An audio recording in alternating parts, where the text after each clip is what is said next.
रियासत तेलंगाना के तरफ से कल लॉकडाउन का जियो इशू होने के बाद हैदराबाद सिटी पुलिस के तरफ से सभी सीनियर ऑफिसर्स हमारे साथ additional CP law and order, additional CP traffic, additional CP crime, DCP south, DCP central, सभी लोग सुबह 10 बजे से इम्पॉर्टेंट चेक पोस्ट पर लॉकडाउन एनफोर्समेंट को अंजाम दे रहे हैं।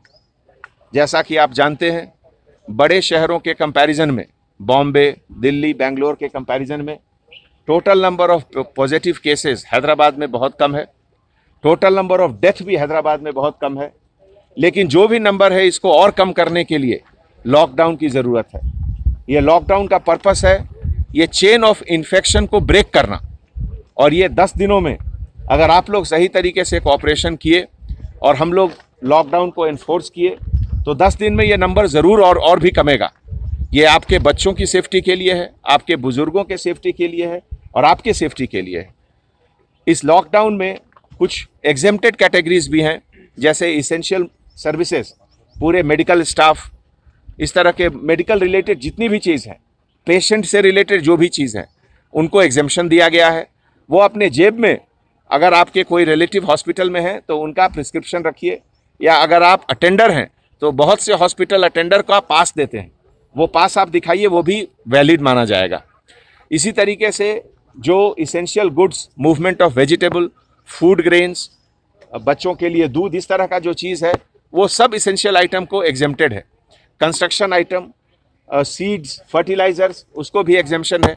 तो अगर आपकी बड़ी गाड़ियां में ये सब आइटम आ रही हैं तो आप सेल्फ डिक्लेयर कर सकते हैं। अपने फ्रंट विंड स्क्रीन में बाईं तरफ A4 साइज का पेपर में आप लिख के उसमें मेंशन करें कि आप क्या कैरी कर रहे हैं, तो आपको अलग से पास की ज़रूरत नहीं है। अगर आपको इंटर डिस्ट्रिक्ट पास की ज़रूरत है या इंटर स्टेट पास की ज़रूरत है, तो वो पास जो प्लेस ऑफ ओरिजिन है, अगर मान लीजिए हैदराबाद से ओरिजिन है, सेंट्रल जोन के एरिया से, तो डीसीपी सेंट्रल जोन ओरिजिनेटिंग पास जो जगह है वहाँ से पास देंगे। और आप जहाँ जा रहे हैं वहाँ से वापस आने के लिए आपको वहाँ का पास लेना होगा। पिछले 10-12 घंटों में जो ई पोर्टल का एक प्लेटफॉर्म सिटी पुलिस के तरफ से क्रिएट किया गया है, उसमें बहुत लोगों ने अप्लाई किया है और ऑनलाइन लगभग 700 से ज़्यादा लोगों को अभी तक हम लोग पास दे चुके हैं। तो मैं आपसे गुजारिश करता हूं कि अगर आपको पास की ज़रूरत है इस तरीके से कुछ इसेंशियल काम के लिए, तो आप अप्लाई करें। लेकिन अगर कोई पास का मिसयूज़ करता है तो उसकी गाड़ी जब्त हो जाएगी और उसके खिलाफ सख्त कानूनी कार्रवाई भी होगी। ये पूरा जो एफर्ट गवर्नमेंट के तरफ से, गवर्नमेंट के सभी डिपार्टमेंट के तरफ से हो रहा है, ये आपकी सेफ्टी के लिए है, आपके परिवार के सेफ्टी के लिए है। इसका आप इज्जत करें, इसको आप सही तरीके से इसको आप फॉलो करें।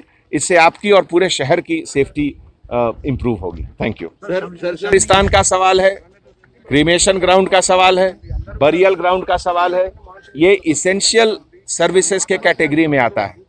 अगर किसी के घर में मौत होती है, किसी अस्पताल में मौत होती है, उसको किसी तरह का रिस्ट्रिक्शन नहीं है। उनको जहां भी उनको अपना बताए हुए मुकामी क्रीमेशन ग्राउंड है, बरियल ग्राउंड है, वहां आप जा सकते हैं। और अगर वो कोविड पेशेंट हैं तो कोविड पेशेंट के लिए गवर्नमेंट ऑफ इंडिया की तरफ से गाइडलाइंस है, उस गाइडलाइन को फॉलो करके आप लास्ट राइड कर सकते हैं। कंस्ट्रक्शन से मैरिजेस फिक्स्ड हैं, उसके बारे में गवर्नमेंट की तरफ से जो सर्कुलर है, केवल 40 लोग की इजाज़त है। और जो बरियल शमशान घाट में, बरियल क्रीमेशन ग्राउंड में 20 की केवल इजाज़त है, उसको स्ट्रिक्टली फॉलो करें। सर, कंस्ट्रक्शन के बारे में